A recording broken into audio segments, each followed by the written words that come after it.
Good morning, everybody. This is Jason with Outdoor Adventures. As you can probably tell, I literally have just rolled out of bed, enjoying some coffee this morning, and I wanted to thank everyone for watching the Superior Hiking Trail videos. A lot of you have watched both parts already, and just going through the comments and reading everybody's congratulations to me and Gary for completing that trail. This is very, very cool, and I just want to say thank you for being involved in the channel as much as you guys are. That being said, I wanted to do a little wrap-up video to the Superior Hiking Trail series that I just did and share some stories, share some thoughts, and give some advice on anybody that wants to maybe do the same trek that we just did. It's an amazing, amazing area, and I highly recommend it to anyone that is looking to do a longer distance trail. The Superior Hiking Trail was a very, very unique experience for me, to say the least.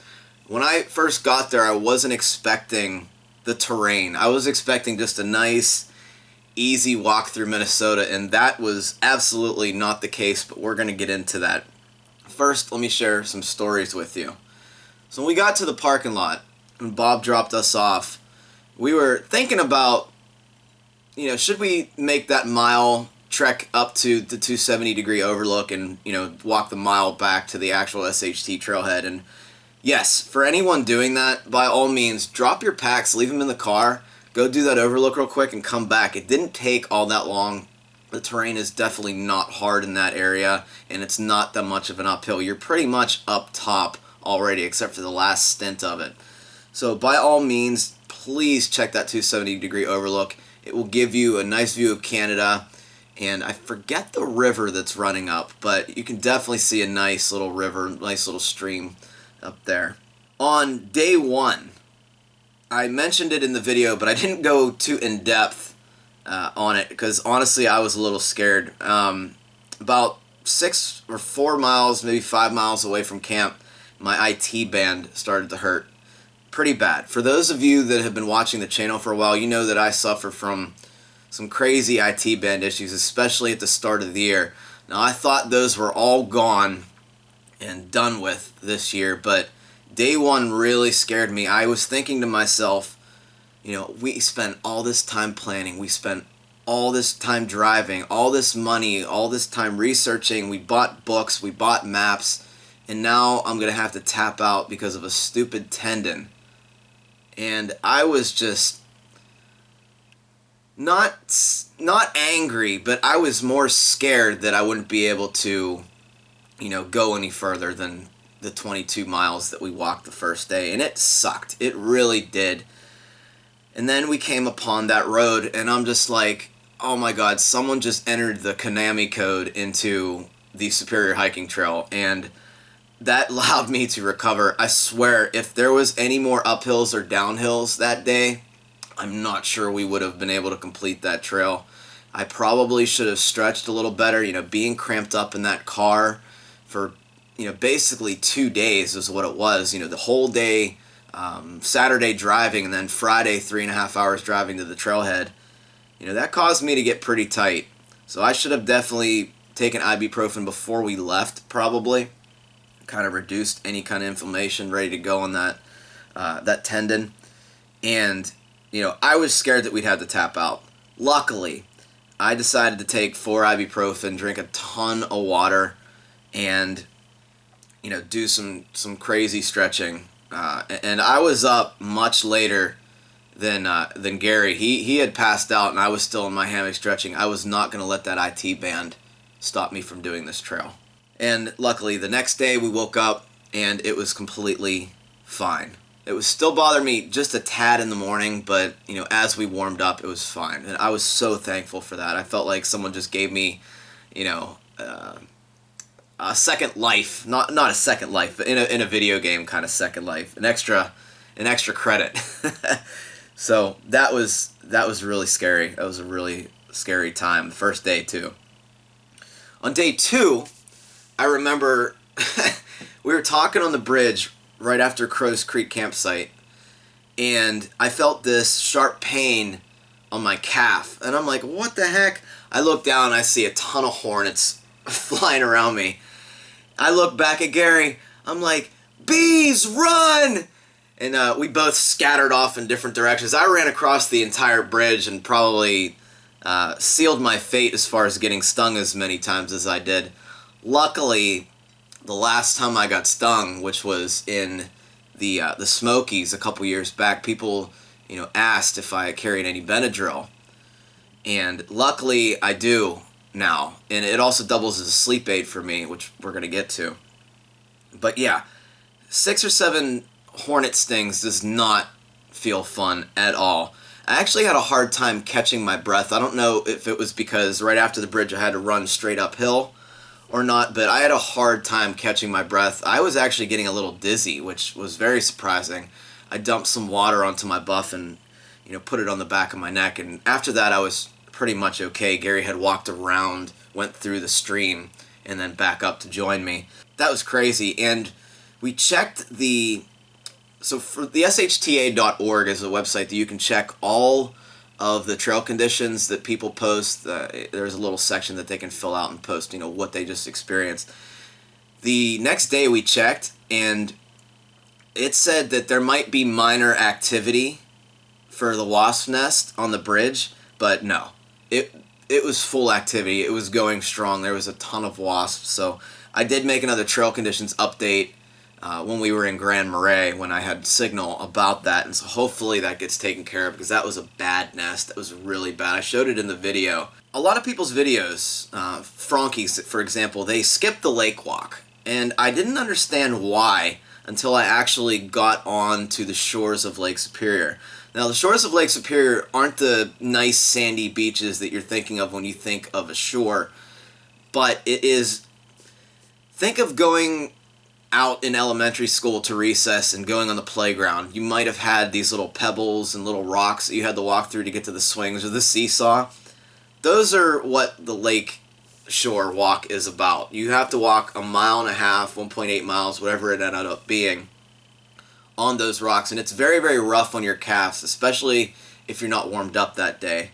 And we had stopped for lunch on a rock. It was a great scenery. I was planning on going swimming, but the water was so cold that I was like, this is a bad idea. But for those of you wondering, is it worth it?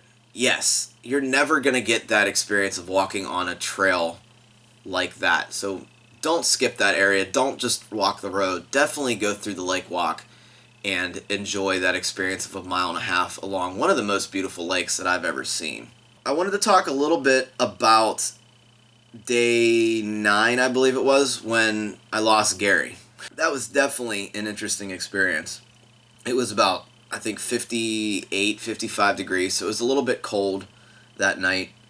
And I was just worried about him slipping on the drain pipe. Well, what happened was, probably while I was getting showers at Tedeguchi State Park, Gary had walked past me up the trail.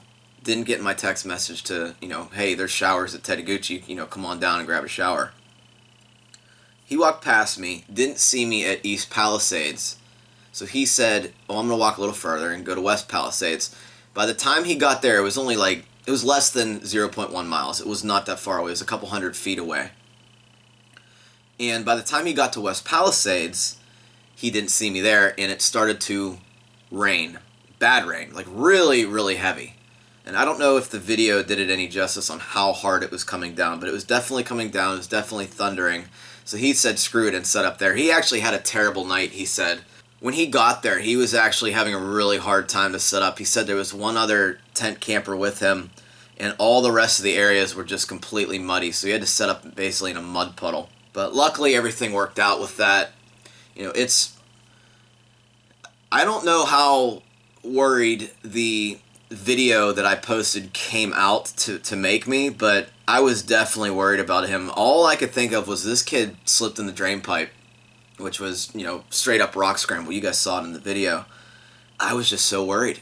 And it's funny because you kind of feel helpless.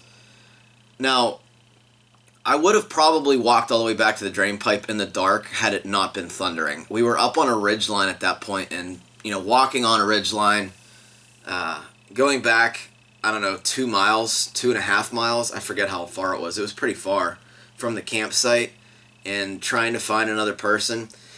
At worst, he would have got knocked out he would have hurt himself, and he would have been smart enough to set his tent up, and then I would have found him the next day. I would have walked back.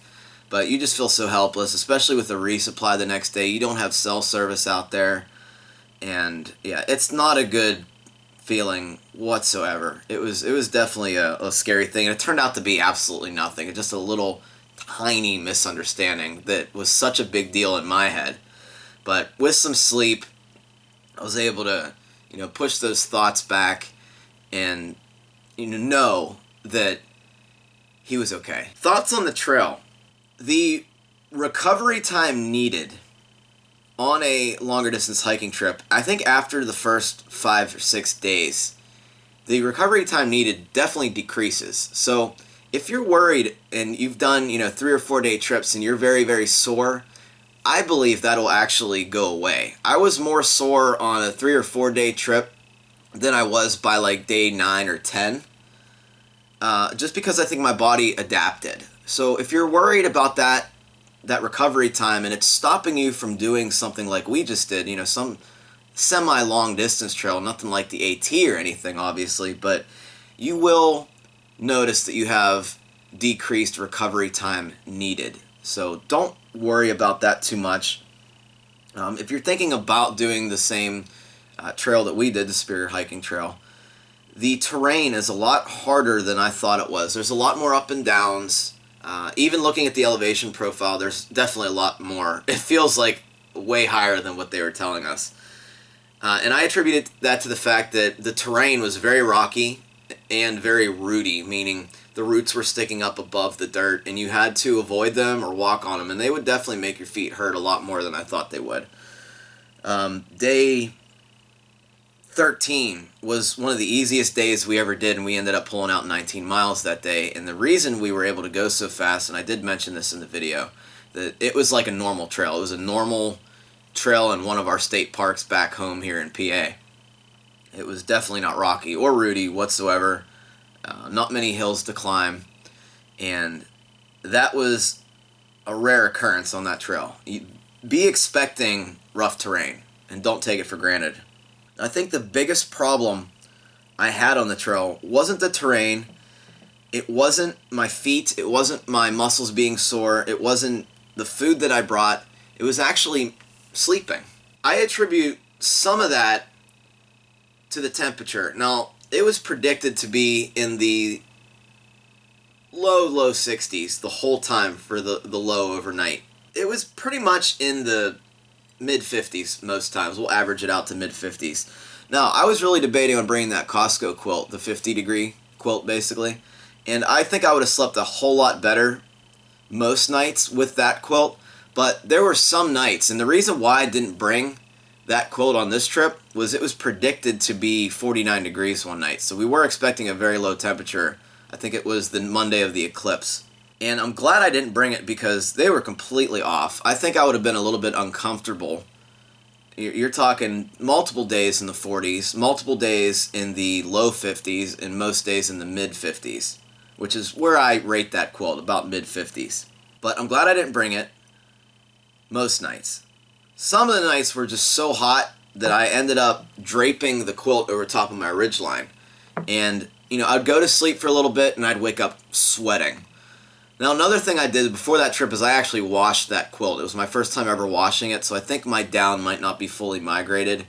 But, again, I was very, very hot and very, very sweaty. And I was using a 3/4 length underquilt, too, and I was venting that thing like crazy. I just could not get comfortable. Even taking Benadryl at night, which acts as a sleep aid, I'd go to sleep fine.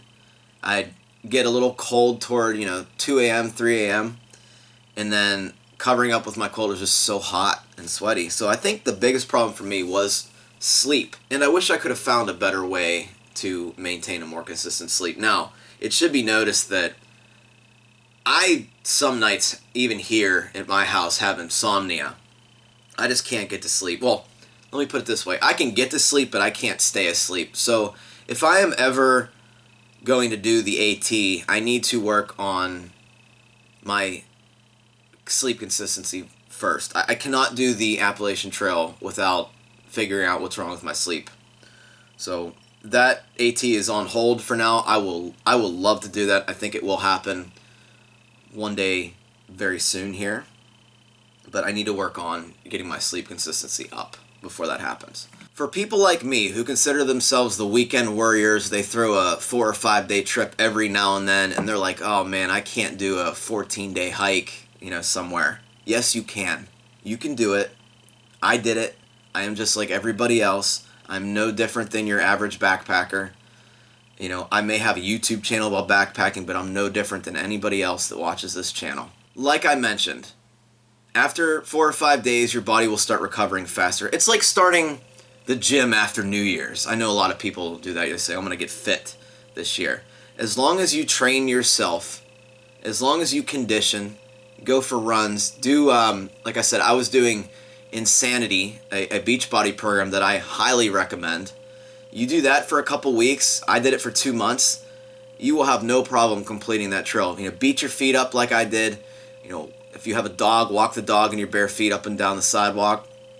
And go do things as much as you can in bare feet and build those feet up, and you will be able to do the trail. Make it a routine every night to check your feet for problem areas, keep them moist, use balm. I use Rocket Pure. A lot of people use Bonnie's Balm. And get those feet conditioned. Like I said, stretch every morning, every night, and every time you're filling up water. Maybe I'll post a stretching video on what I did, but there's plenty of them out there. Keep stretching. I can't say that enough. Don't let yourself lock up. As far as SHT specific things, need to warn you about the squirrels and the chipmunks. They will be more than happy to lower your food weight for you. Keep your food bag up off the ground, even if you're using it. Hang it on a line, hang it on your hammock suspension. Do something with it, but do not leave it on the ground for any extended amount of time. They will get in it, and they will eat everything in your bag. Resupplying. For your food drops, what you want to do is you put on the label, general delivery, hold for Superior Hiking Trail through hiker, and then put your estimated time of arrival. Even if it's not correct, just give an estimate on when you're going to be there so the post office knows when to expect you. Check the post office times. They have them listed on USPS.com. Or any resupply, just call in advance and just make sure that they're able to take you and they take care of you. Walking into town was not a big deal. I thought it would be way harder than it was. Right before you get to any town, there's typically a spur trail right next to... You having problems, Kara?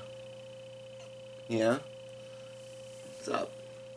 She wants to join me in the video, I guess. Right when you get to a town, there's always, most of the time, more often than not, we'll say, there's a spur trail that takes you right to the main road. Walking to town is very, very easy. You might get some weird looks and people might think you're homeless, but once we got to town, we were able to Google Maps and kind of drag the map around to figure out where everything was. And you don't need data for that. I don't know if you guys are aware of that or not. You can leave it in airplane mode and still have Google Maps to kind of get you near town or near your destinations. You can even download offline maps now, which just go to maps.google.com and search offline maps. You'll be able to figure it out. And that'll lead us right into the post office. Definitely get some food in town, build up those calories. I was fortunate enough to not lose any weight. I packed my food perfectly. I think I nailed it. I was really surprised when I got home and in the morning the next day weighed myself and I hadn't changed. Gary, on the other hand, he told me 5 pounds last night, which he gained back because he's been eating like a fiend, he said. I actually lost a couple pounds since getting back. I'm actually the lowest weight I've ever been in the past couple years now. I'm 134 pounds, so I lost some weight. My metabolism is still burning calories like crazy. It still thinks I'm hiking, but that'll slow down. I've been trying to eat a little more to kind of build my weight back up. I want to get back up to 140. Now, as far as looking at the trail and trying to complete the trail, I think the easiest way to do that for us, all the campsites are listed in the guidebook if you want to get that. I kind of don't recommend the guidebook, at least the version I have. It really wasn't that useful to us because everything's also listed on the shta.org. And you can find a lot of information there if you're planning a trip. So I would kind of skip the guidebook. I mean, you can even get the maps on shta.org. I would personally buy the maps. There's like 6 maps front and back, I believe. Gary had them, and they list the elevation profile of the trail. I found that a lot more useful than the whole guidebook itself. So between 1 and an 11-mile stretch are going to be campsites.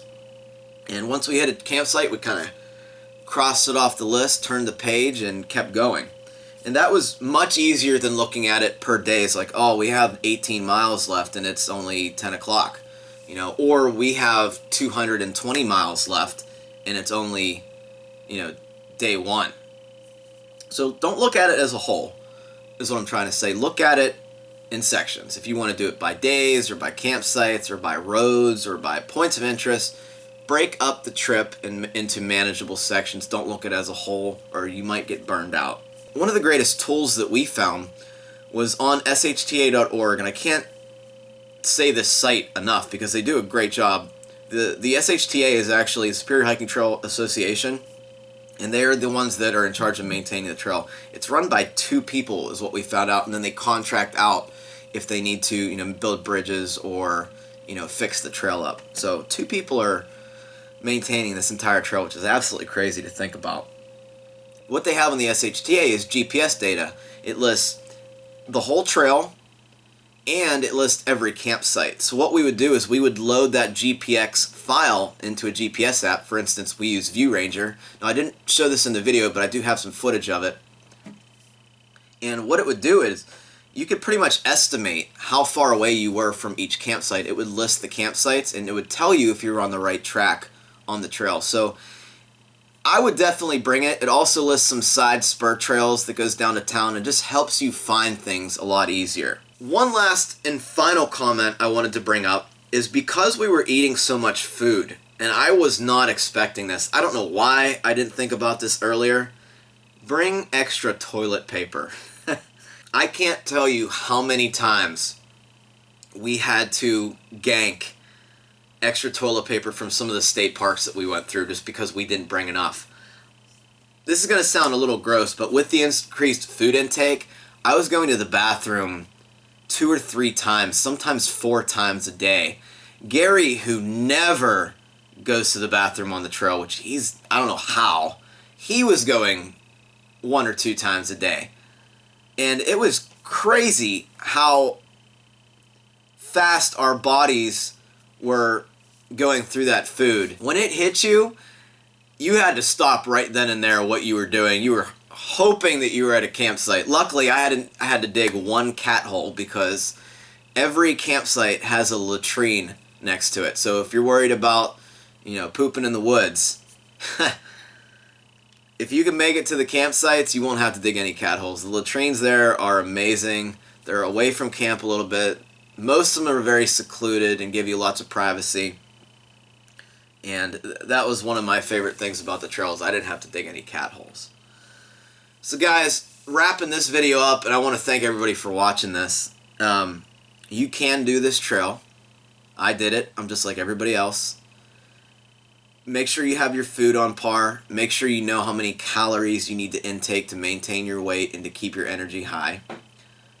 Wanted to say also, bring electrolytes because you wouldn't believe how much you sweat out there. And you need to replenish that salt content in your body. Test your gear beforehand. Don't go out with new gear. Check the trail conditions. Check the shta.org in general.